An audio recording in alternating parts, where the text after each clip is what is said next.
How's it going, Shasta College? May 2nd already.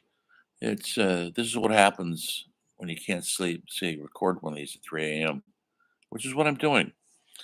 We've got only, I think, 2 more weeks of school, and so we're going to focus on music, music. 20th century music into the 21st century. Um, Before I get into that, I want to make sure you guys are. I'm going to sign another paper this week. And it's going to be a music paper, probably on a musician. I'll make a selection. You make, like you pick one for your essay, and then you have your that'll be due next week, and then you have um,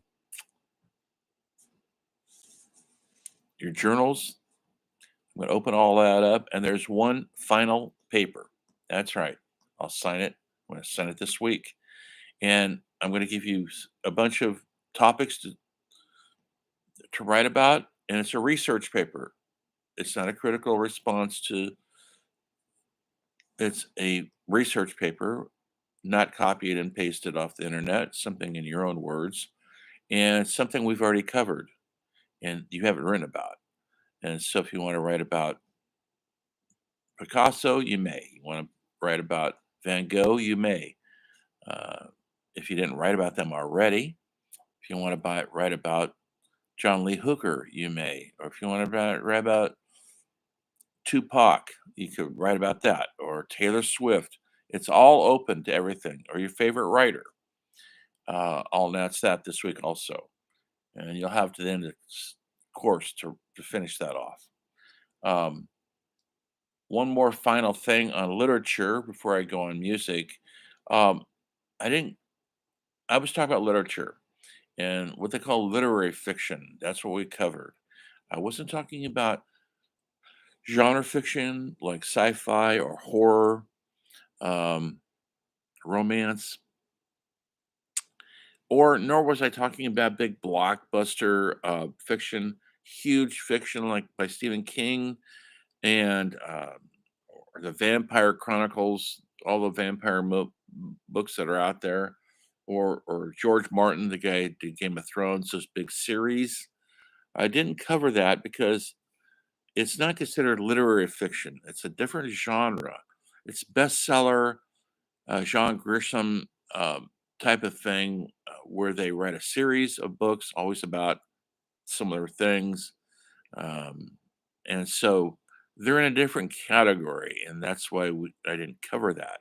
But you're certainly welcome to write about it on your final research paper, which will be worth 20 points, a little bit more than the rest of them, um, which I'm going to talk about more detailed later. Um, so today we're going to just cover the first early 20th century. What was happening in the early 20th century? Well, um, the industrial age was happening. People were starting to have electricity everywhere. The record player was invented. The movie camera is invented. Uh, Orchestras are playing popular music of the day, not just old classics. And folk singers were starting to play. They've always been around, of course. They're always singing on backyard porches about, and folk singers are usually strumming acoustic guitar or banjo, mandolin, and they're talking about the American spirit or the American experience. And they're storytellers. That's how we got our stories early on, was from folk singers. We called it folk music. Now you would call it, I think, Americana, possibly, if we got to categorize everything. Anyway, and practitioners of it, um, that were authentic, were usually coming out of the South, and like the Carter family or Jimmy Reed, so many practitioners of it. One of the great ones was um, Woody Guthrie, who toured the country during the Depression with his guitar. When I say toured, he rode on a flatbed um, train. He was essentially what they called a hobo, and he had his guitar and he wrote some modern classic folk music like "This Land Is Your Land." which turned out to be, we still sing it to this day. And Woody Guthrie was a main influence on singer songwriters like Bob Dylan, Bruce Springsteen, um, Bonnie Raitt et al. Anybody who follows that tradition and they put their own stamp on it with electric guitars. Um, he was very, very important as kind of the gauge of what was going on in the country. He was talking about the lack of jobs, the depression. He was singing about those things, and when in the early 30s, when so many industries were depressed and going down, they're firing people, letting people go.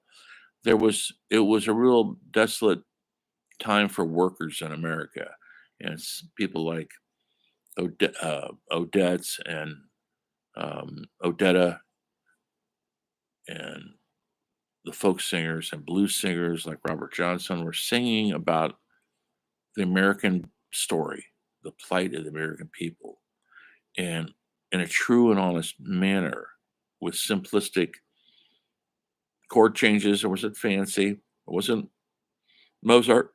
You could play three chords on a guitar, you could write a folk song. Um, and Woody Guthrie talked about the plight of the Americans in the Depression, the 30s, um, when nobody had jobs, people having trouble feeding their families. He was writing songs about that, and he was actually helping awareness to form unions, labor unions, to help protect the worker, not management. The worker was so important to that whole movement. And then people like Pete Seeger and the Limelighters and so many more that came out of their Kingston Trio. This is a little bit more modern. Um, were in that tradition of telling honest stories with simplistic harmonies and guitar music that made it approachable for anybody to play and participate in. And so folk music really got popular a time in this country in the 50s when the Cold War was on and beatniks were hanging out in New York City and they're bringing out their guitars and they're passing the hat around. And that's when we have Dave Von Ronk and Bob Dylan started that way, and Richie Havens. So many started that way. In the folk clubs, Joni Mitchell, Neil Young, and they were gaining their voice. Bob Dylan was probably the most famous folk singer to ever come out of the New York City folk scene.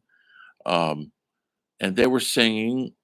There was a need in this country during the 50s and early 60s that young people didn't know who to turn to. The government was very conservative. Eisenhower was in the White House. We were being prosperous, but they didn't find their own voice. The movies had kind of abandoned them. But then literary figures, like we talked about already, with the World War II writers, were starting to speak to this population of younger people.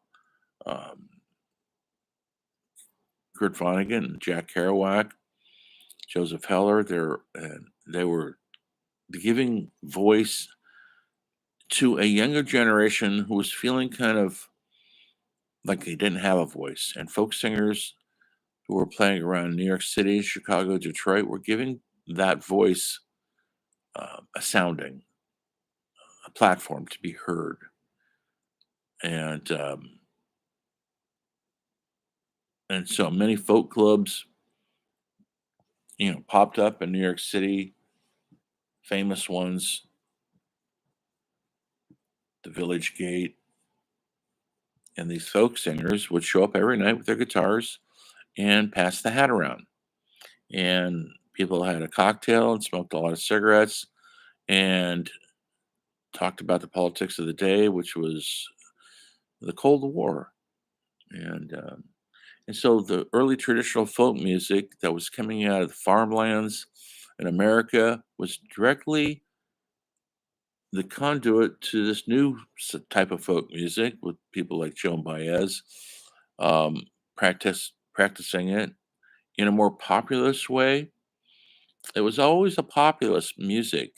You could go down to Washington Square in New York, and there'd be hundreds of guitar players down there all singing traditional folk songs.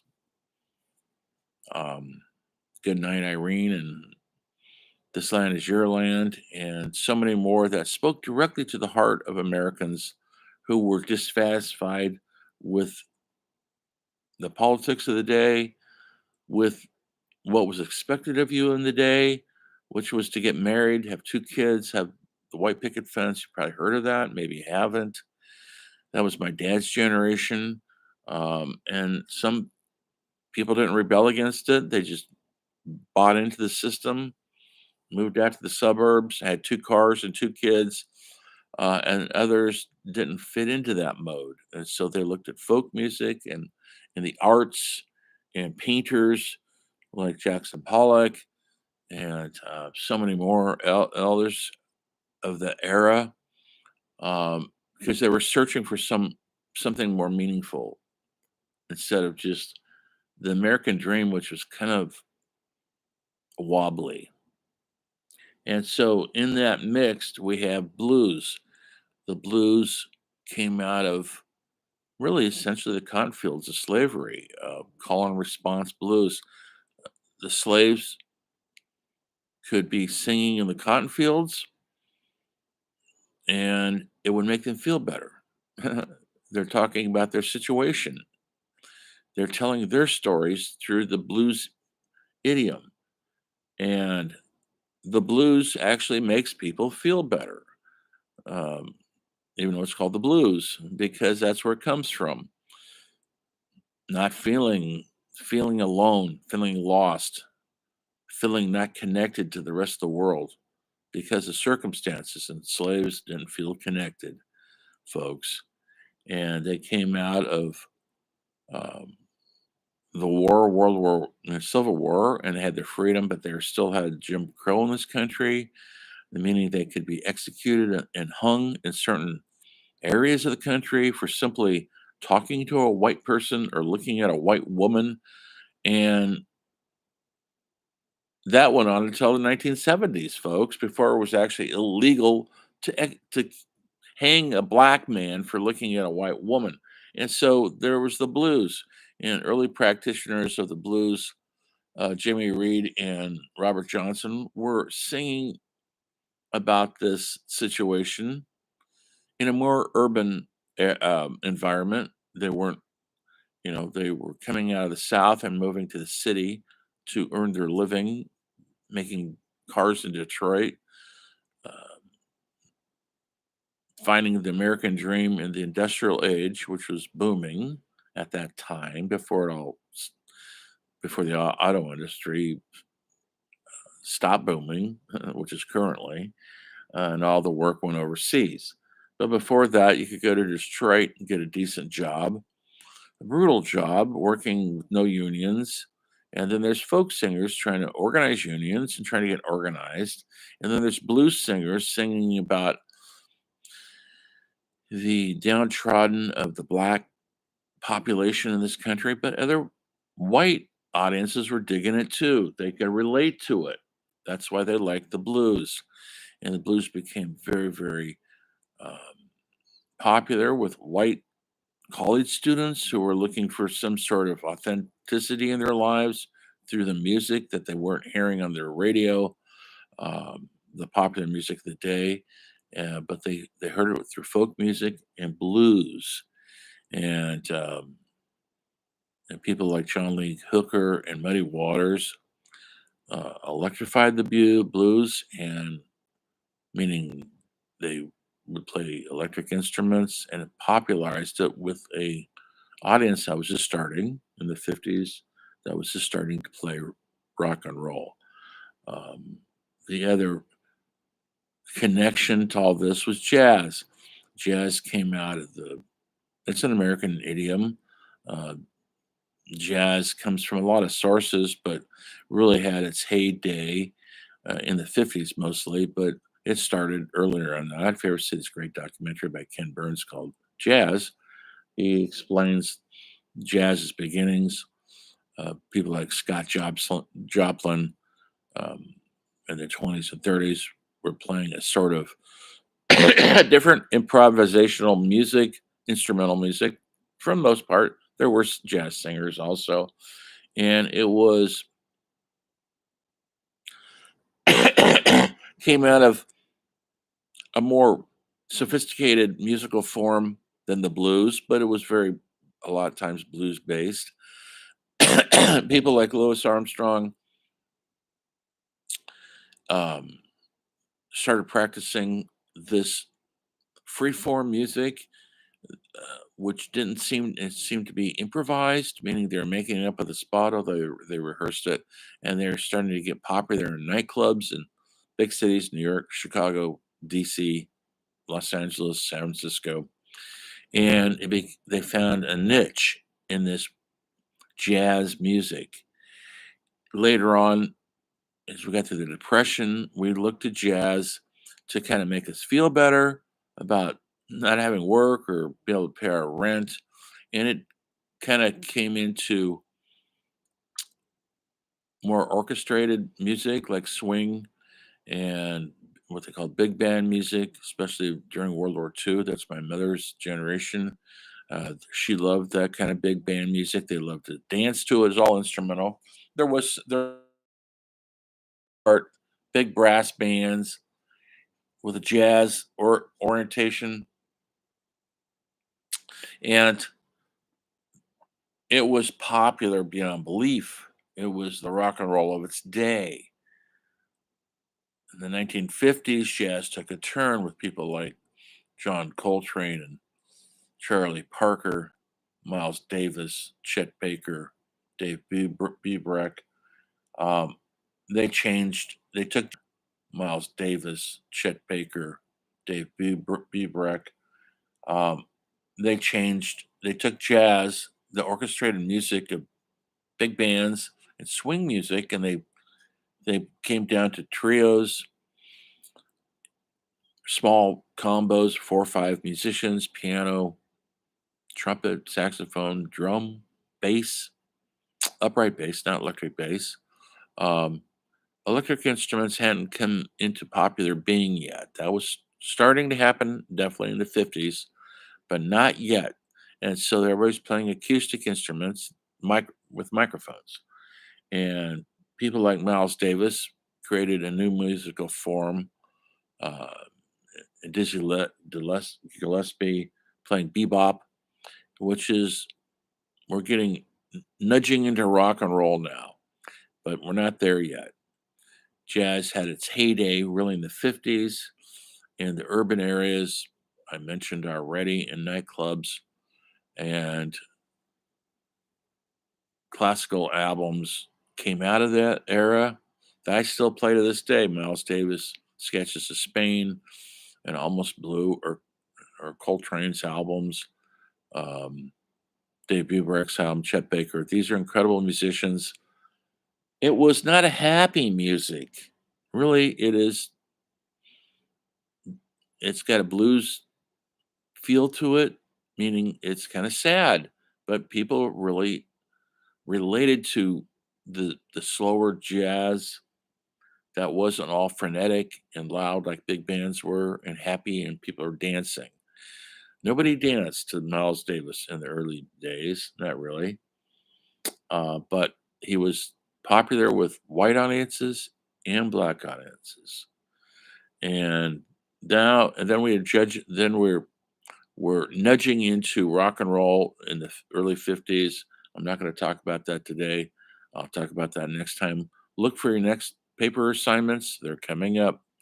Um, Good luck out there. Enjoy this good weather because it's going to take a downturn. And I'll see you next time where the story of the humanities never stops. And always think about this when you're writing paper, what's going on in the culture, whoever you write about, what's going on in the culture, meaning what's going on with the politics, the global politics, global whatever. Look at the culture because the music is reflecting it. See you next time.